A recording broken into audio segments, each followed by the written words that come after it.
Welcome to our video bulletin for Thursday, the 31st of December 2020. We normally put out our video bulletin on Friday mornings, but on New Year's Day you should be reaching for the Alka-Seltzer in the morning. You shouldn't be reaching for the latest communication from the church. So you're getting it a day early. I'm here in an empty church, looking forward, preparing. That's what we do when the church doors are locked. It's a great privilege for me to be able to be in this wonderful atmospheric building on my own. It's a great place, and it's a place where some of you have been denied access during the last year, but we were all able to come back together in July for public worship.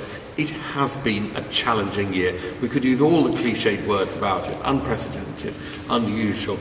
We don't need to use those words. We know what we've been through. We've been through some tough times as a community, as a church community and the wider community around us.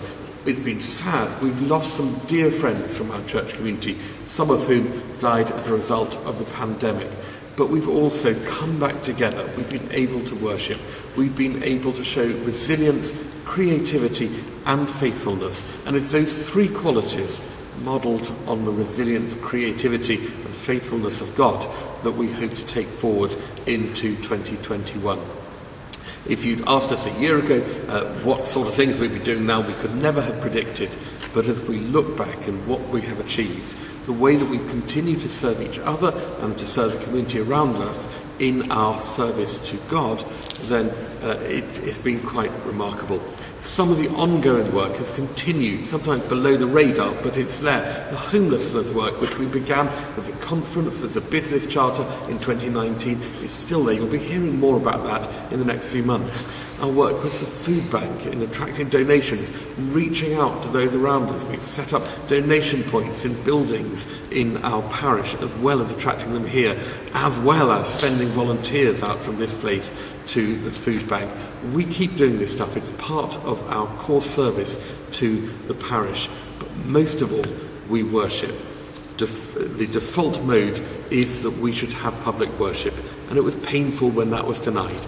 But we've been able to come back together, and we will always have public worship for as long as it is allowed. We don't know what the next few months have ahead of us, but we will continue faithfully in our offering to God. Well, when we look ahead to the weekend, we have the first services of 2021 ahead of us. In the morning, we have the Parish Eucharist at 10 o'clock.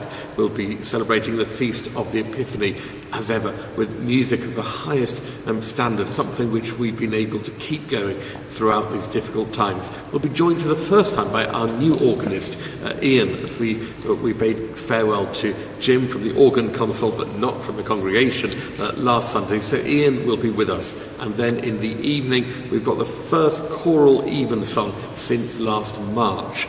And that choral evensong for the Epiphany with St Nicholas singing is something I'd encourage you all to come along to if you're able and if you feel comfortable doing so, because it's wonderful to be able to worship in that way here again, in a distanced, hand sanitised, tested and traced way. We can gather, we continue to do so. So whatever you're doing at the moment, whatever you're doing for the new year, probably isn't what you had planned originally. I hope that you are able to have a peaceful time, a safe time, and I look forward to seeing you all the next few days in 2021, as I wish you all a very happy new year.